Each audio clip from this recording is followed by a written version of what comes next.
The guards didn't even look up when she was marched into the dusty command tent, her hands zip-tied and her uniform stripped of patches so no one could read her rank.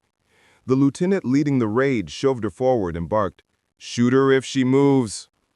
The two armed soldiers at the entrance leveled their rifles without hesitation, assuming she was just another suspected infiltrator caught near the perimeter.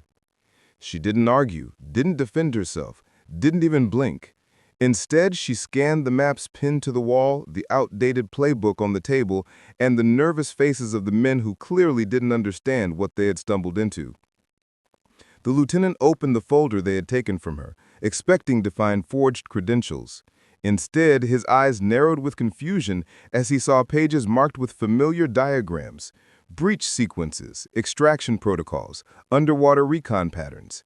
These weren't copies, they were originals. He flipped through more pages, realization dawning. Signatures from high-ranking SEAL commanders stamped the margins. Dated revisions marked in red ink matched the very doctrine his own team had trained under.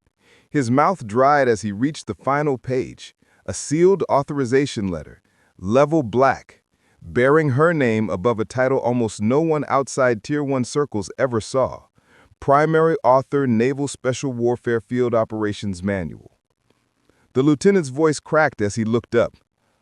"Ma'am, this can't be real."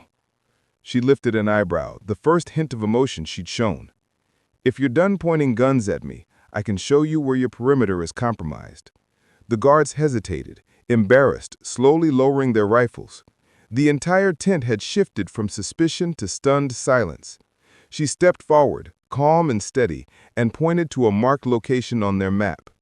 "Your enemy isn't where you think they are. Move your team now, or you'll lose the whole east side." Suddenly, every soldier in the tent was listening.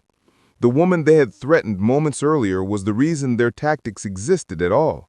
And in that moment, they understood they had not detained a suspect. They had nearly arrested the mind who wrote the rules they lived by.